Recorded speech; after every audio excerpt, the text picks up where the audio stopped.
Spirit. Amen. Heavenly Father, you make yourself known to us in many, many ways. You make known your love for us through the sacrament of marriage. We ask that you be with us today, this coming week. Keep us safe. Let us show your love to each other and to those that we don't even know. We ask this through Christ our Lord. Amen. Amen. Amen. How about a quick recap? What is unique, one unique thing about the sacrament of marriage? Something very special about it. It's said between the, it's between the couple. It's between the couple. It is not granted by an ecclesial authority. It's witnessed, but the couple itself both is the sacrament and celebrates the sacrament with each other. We talked about the three kinds of marriage that the church witnesses or celebrates. Do you remember what those are? Sacramental. And what is that? Between two Catholics. Ecumenical. Ecumenical, which is also sacramental, as long as it's performed in a church in front of a minister. Between the Catholic and another baptized Christian. That's, Natural? Right, the natural one? well, that's an ecumenical Yeah. marriage. Natural. A natural marriage, which is between a baptized Catholic and an unbaptized person. So we would have a marriage between a Christian and a Jew or a Muslim would be a natural marriage. Okay. Huh? That was, That was you? Yeah, because you weren't baptized at that point.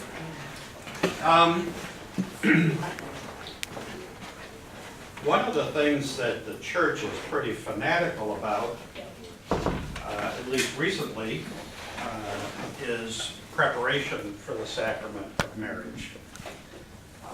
There was a time when they didn't do such a great job, and part of that reason was because of something known as the Code of Canon Law.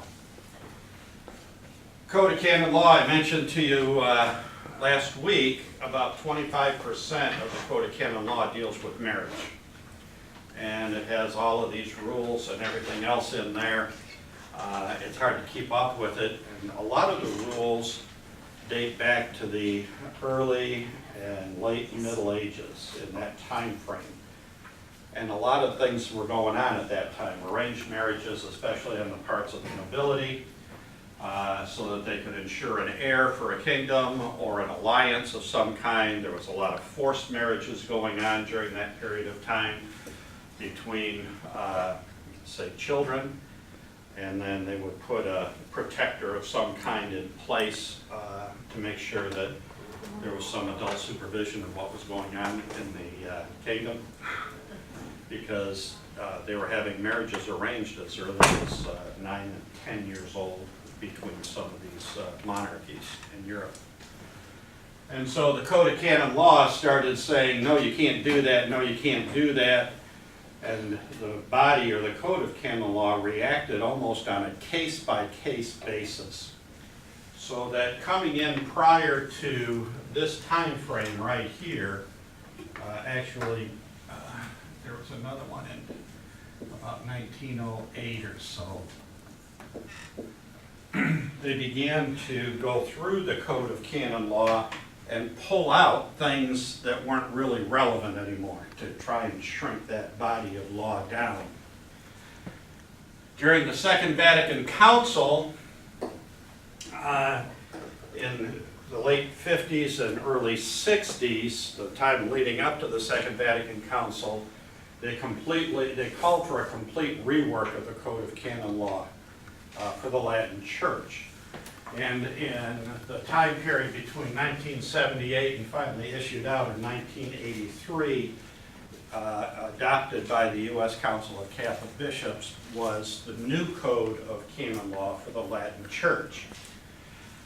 And the section on marriage had significantly shrunk at that period of time, with one exception, and that exception was that it was highlighted that there had to be a role for sacramental preparation by the pastor of a parish.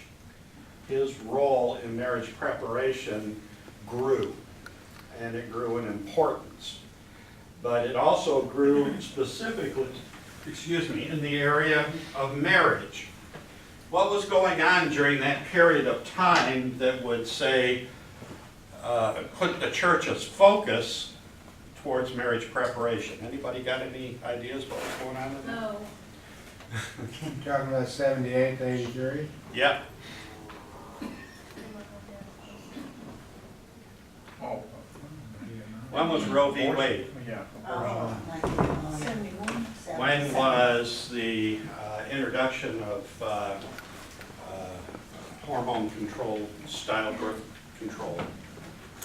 There was a lot of things going on in that early time frame, right? Late 60s, early 70s, moving into that period of time. And what was happening to marriage? Nobody's getting divorce rate up. Divorce was going through the roof, right? To the point where it was like, in most cases, somewhere around 40 to 50%. It was something that, and it happened over just like a decade, that the divorce rate increased so dramatically. So the church says something's going on, and it isn't just in the scientists' test tubes. And part of it was this idea of preparation, of understanding within the church what marriage was and how to prepare people for it. Well, the church will never legalize or put into the code of canon law a step-by-step procedure for how to prepare somebody for a sacrament. What they'll do is they'll say it's up to the pastor. And the more the pastor gets the push, the more he has to react, because the bishop can say, well, what is your, I can review now within your parish this religious ed program, or this marriage preparation program, or your baptismal program. What's going on now? Let's look at your confirmation programs. Did you say it's up to the parish priest or the bishop? I didn't understand. The pastor. Okay. The pastor of a parish is responsible for sacramental or for preparing people for sacraments. That's his job. When was this declared? In this new code of canon law that was issued out. Yes. So even if you perform a marriage, you didn't do the preparation, or you can do the I preparation? do the preparation at the behest of the pastor, Of the pastor, okay. but he ultimately has that responsibility. In fact, it's to the point where, let's say, you want to get married in Chicago, but you are a member of All Saints Parish in Knoxville, Tennessee. In order for you to get married in Chicago, your preparation has to be documented. It has to be sent to our chancery. It has to be reviewed that that preparation is complete. The pastor of All Saints has to write a letter of permission for you to be married outside of his parish, and that has to be documented with what that marriage preparation program looked like. What were the elements of the preparation program? It then gets sent with what we call our investigation for freedom to marry, all put together. It's stamped and sealed through the chancery, through the bishop or through the chancellor, and it is sent to the parish up in Chicago where you wish to get married. They review it, and they can accept it or reject it and send it to the local pastor or the church where the marriage is going to be going on, and he can either say yes or no. So it goes from pastor to pastor through the oversight of the bishop, saying, we've done our job. My pastor has done his job before that marriage, and given his permission before that marriage can take place outside of his parish. So when you run across people that have kind of taken shortcuts, or it seems like they haven't gone through those, it's because the pastor of the church does not feel the need to Correct. recognize that. Now, there is certain diocesan standards that the bishop has imposed on his pastors, but they have the ability to say yes or no. And in Knoxville, in the Diocese of Knoxville, our preparation, first of all, has a waiting period of a minimum of 4 months to 6 months after the request to be married in the church. So if a couple comes to me and says, I want to get married at All Saints, I have to make sure that their marriage doesn't fall before that 4-month period of time. Because during that period of time, we have to do what is called a prenuptial investigation. How many got married in the 60s and early 70s? 77. Do you remember the church papers would print what they call bands? Yes. A series of 3 little blurbs in the parish bulletin saying so-and-so is going to get married to so-and-so. Well, that was part of what we used to call the prenuptial investigation, where other people within the parish community could say, wait a minute, what do you know about this person? This is his 15th marriage, right? He's a serial matrimony kind of guy. Girl. So nowadays, we do what we call a prenuptial investigation. And that prenuptial investigation includes certain elements. One of them is documenting their freedom to marry. Why is that important? Because that helps make possibility. That's what makes the sacrament, is they have to commit to this covenant 100% out of their freedom to do so. They have to be able to be free to make the decision.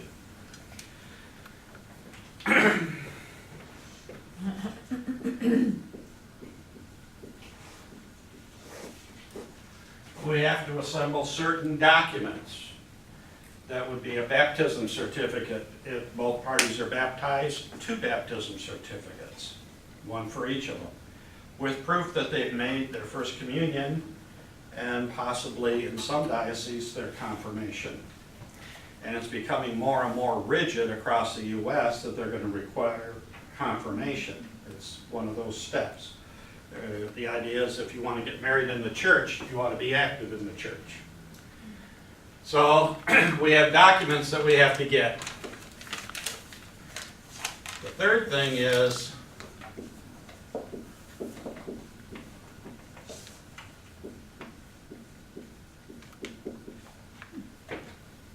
the first of many of uncovering obvious issues. I want to get married.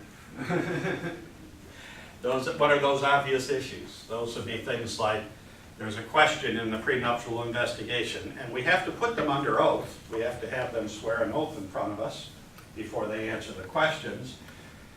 And one of those questions is there anything in your past that has not been revealed to your spouse that may make her not wish, or him not wish, to marry you? So we're asking point blank, are you hiding something from your intended spouse? Another question would be, that's on that prenuptial investigation, is there any psychological or physical condition that would prohibit you from fulfilling your duties as a spouse? Well, then that opens up things like untreated alcoholism, right? Or possibly addictions. Infertility. That those things have been discussed and brought out into the open with the couple. Right? So, this is one of the first steps. Almost at the same time, this is Knoxville. I just want to make sure you understand that. But it's pretty standard across the board nowadays.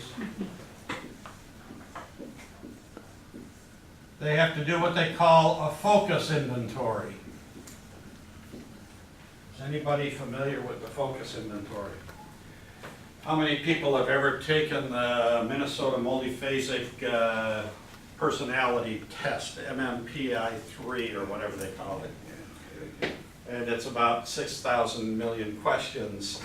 Yeah, I figured that was. Worded very closely, very much the same. This is a series of about 165 questions, 168 I guess, with add-on sections for prior marriage,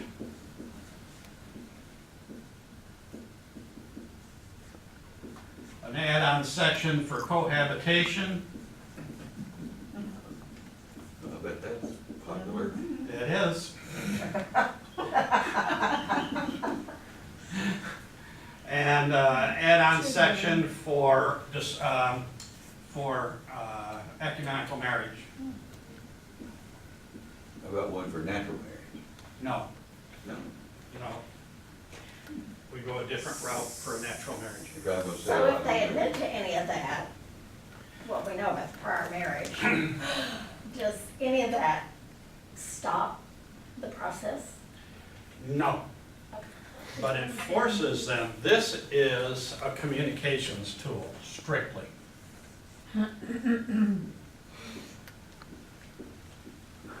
And you do it, you have to be a trained facilitator to debrief the focus inventory. You have to sit there and you have to say, because it's patterns of questions that point to a thing. They have what they call the anti-fibbing clause, that's what we call it, where the question is asked a different way in a different place in a different time to try and make sure that they aren't colluding on an answer and those kind of things.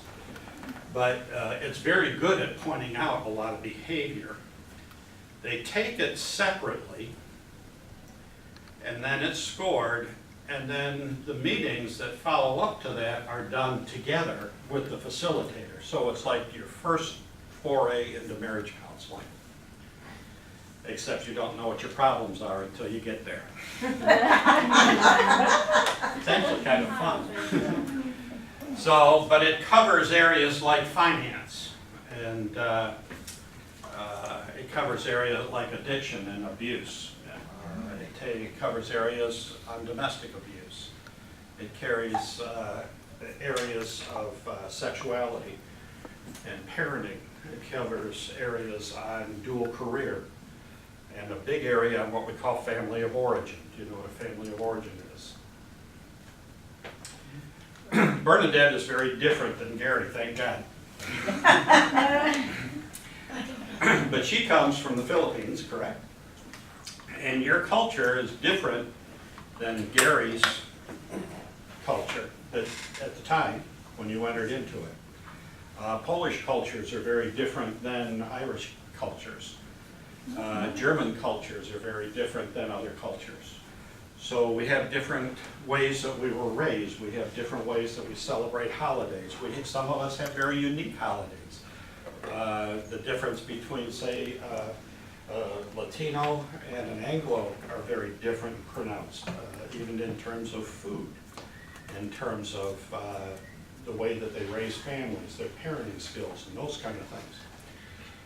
So the family of origin are those things that all of a sudden crop up in our life, and we say, well, where did that come from? And it could come from your family of origin, how you were raised. Were you in a white-collar home or a blue-collar home? The way you view the world is influenced by your family of origin. And when you first come together and you want to get engaged and start looking at marriage, a lot of times people don't look at those things. But it might crop up in questions like, I'm not sure my in-laws like me. How are we gonna, have we settled or discussed how we're gonna celebrate Christmas? What's our feeling about pets in the home?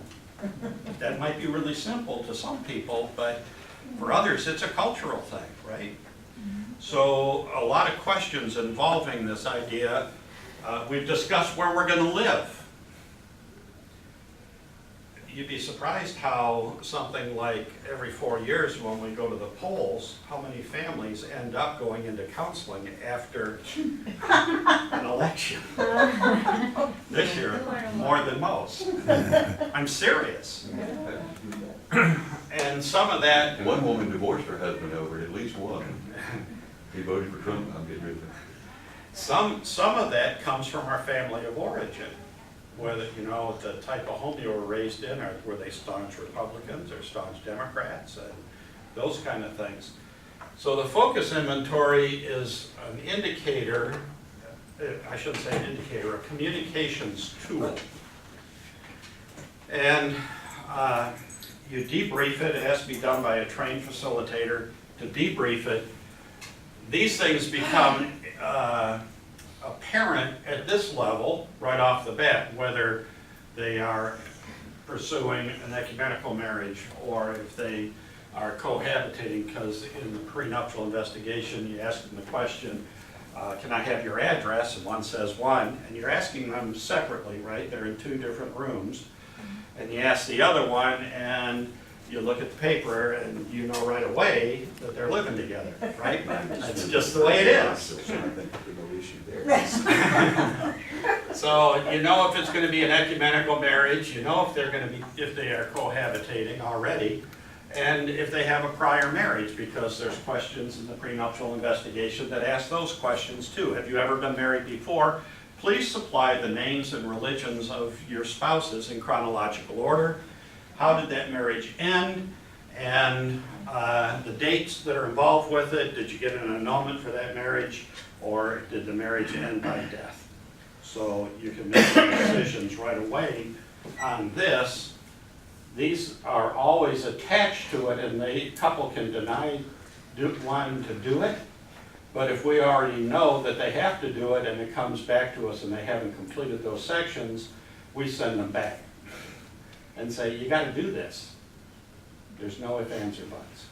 I think that ought to be civil law. I think we'd have a whole lot less divorces if we did. Of course, wait a minute, I'm a divorce lawyer, shut up. I don't mean to digress, but it would seem to me that it would make it awfully more difficult to get an annulment after you've been through something like this. Yes, I mean, it is. because it covers. Annulments a are lot. not easy to begin with. Okay, but you can go through all of this stuff and then elope at the last minute, and now you've got grounds for an annulment immediately. Well, also the person could lie on that too.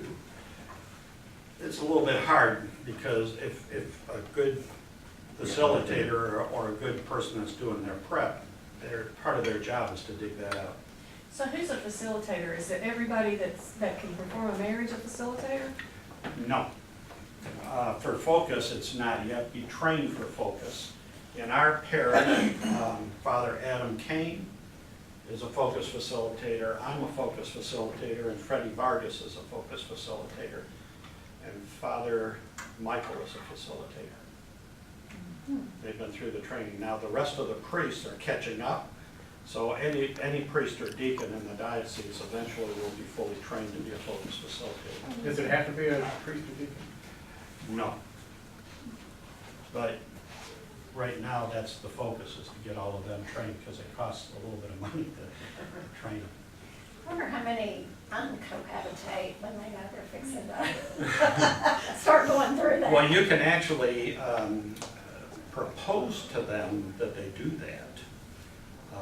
that they move out from the same home together, or is there separate rooms, those kind of things, because some people cohabitate for very valid reasons. It doesn't always mean that they're having sex. I mean, they could be in, there's 15 of us that are sharing a house on campus, so we do have the same address, those kind of things. So, What percentage of a washout is there?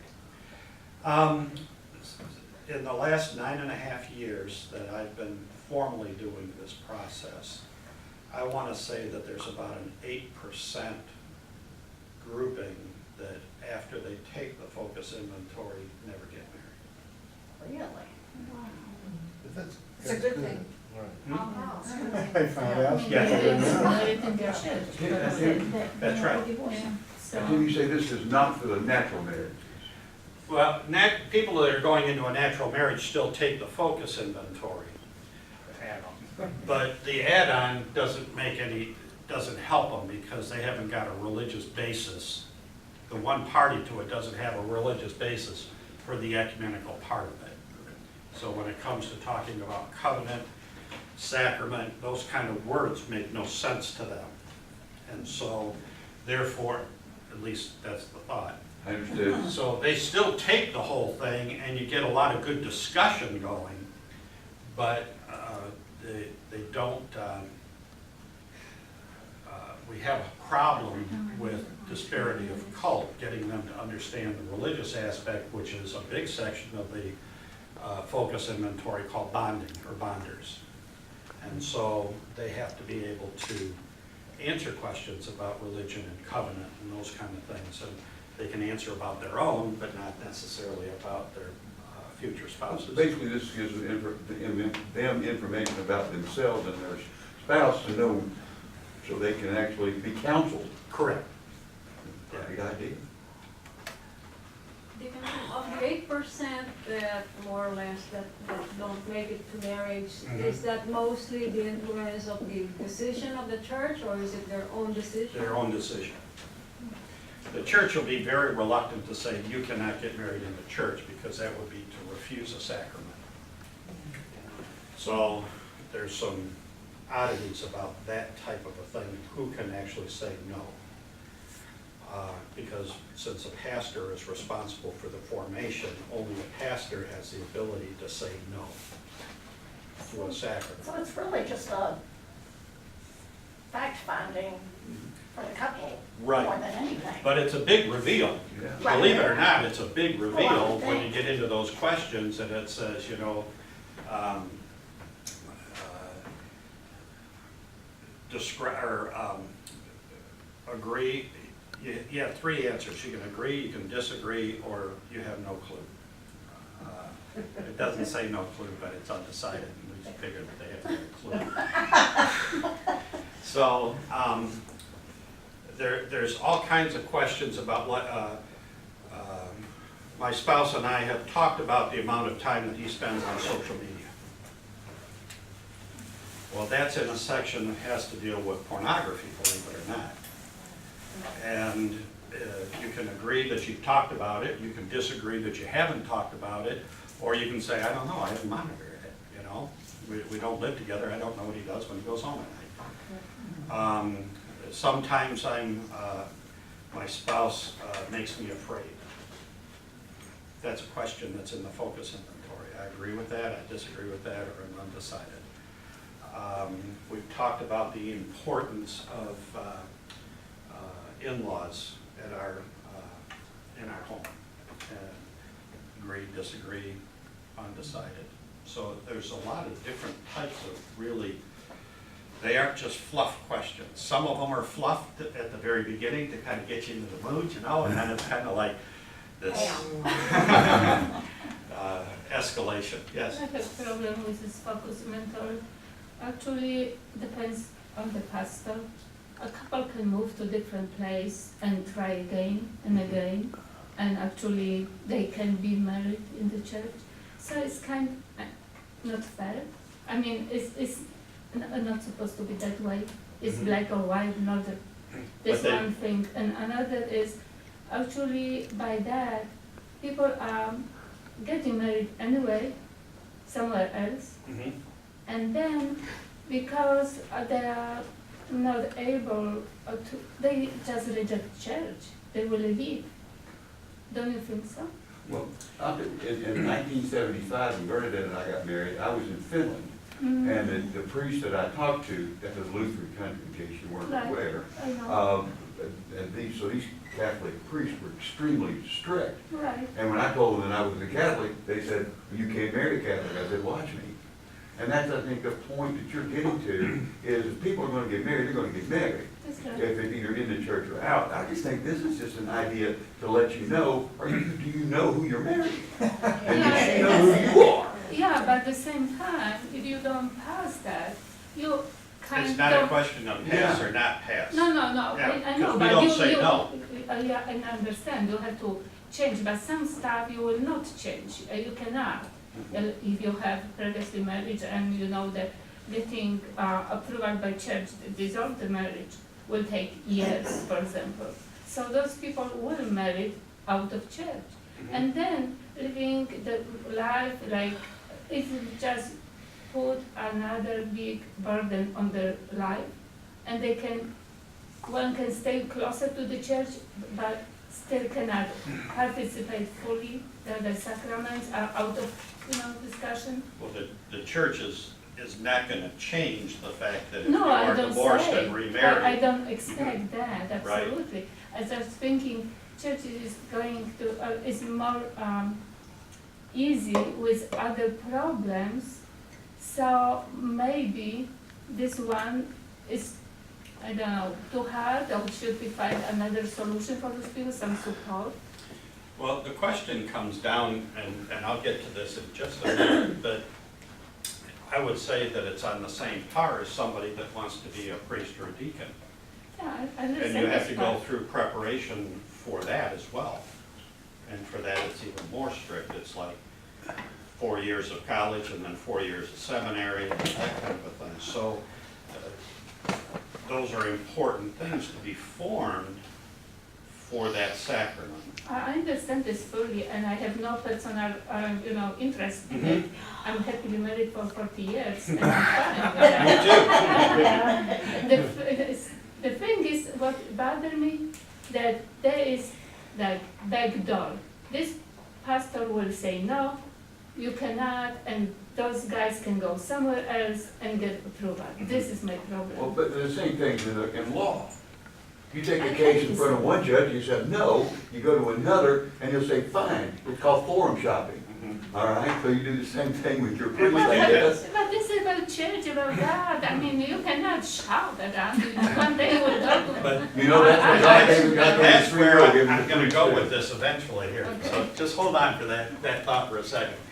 So we have the P&I, the prenuptial investigation, we have the focus inventory, and then we also have what we call a marriage prep program. And this can take 3 shapes.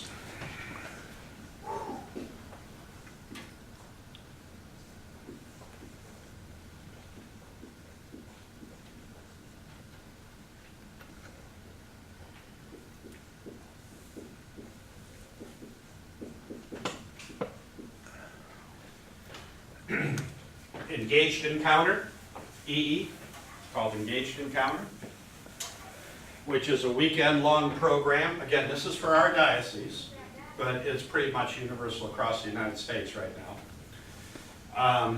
Engaged Encounter is a weekend forum put on by married couples and either a priest or a deacon, and they cover topics over the course of the whole weekend, Friday through Sunday. And there's a lot of discussion between, not so much couple to couple, but between the two intended spouses. Okay.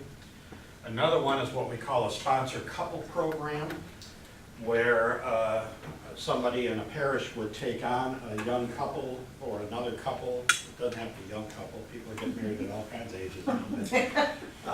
They would take on a couple to personally sponsor them in terms of meeting in their home and discussing. They would have a list of certain topics that they have to go through and how they as a couple handle those topics, and get that kind of discussion going between a couple, maybe a mentoring relationship would be a better word for it. And then there's what we call the private forum, which some of you may have gone through in the past, and this is where a lot of problems come. Come on up to the rectory, we'll have a short discussion, and we'll get marriage done right now, and you're finished. And so the church will accept any of these type of programs, but sponsor couples have to be trained. And so that's another place, if any of you ever want to do that, you can put your names forward. The private forum there's a responsibility there, and that responsibility comes through canon law of saying that they have to be properly formed in the sacrament. And you can't shortcut this 4 to 6 months. What is the upper range? I guess a minimum of 4 months, what is the 6? 6 months, 4 months minimum, but we'd like to see 6 months Oh. prior to the wedding. So it could be more than that, it's not like it. Right, it's a minimum time. No shotgun wedding, then. No. In fact, if a couple comes to us and the girl is pregnant, we discourage them from actively getting married. Going into a waiting period for a year or 2. Nowadays, Wow. it's not the way it used to be, but So nowadays. we're encouraging extra, births out of wedlock. Rather than destroy the sacrament of marriage. And I think that's a good idea, believe it or not. Too many people get married just for that reason and end up breaking up, I understand. Okay. Hard for the We don't child, think though. that 2 mistakes make a right. Of course, we remove the Stigma. stigma of being born out of wedlock, but still. Right. So this is our program in the Diocese of Knoxville, and you can see why we say it takes 4 to 6 months, because there's a lot of stuff that has to happen there. It can take you sometimes several months just to get your baptism certificate from places, right? Okay, so, Excuse me, so Yes. if you're married outside of the church, are you then, you can't receive the sacraments? correct. Okay. It's not considered to be a sacramental marriage. But you can after the fact. Depends, you're not supposed to. But what you can do is you can have the marriage convalidated in the church. And there's 2 forms of convalidation in the law. One of them is to actually just do a wedding in the church in front of the minister. And the other one is a written documentation package that shows that you were both baptized and that it was performed in a church other than a Catholic church in front of the minister. And that the marriage has what we call perdured. It's lasted and it's fulfilled all of the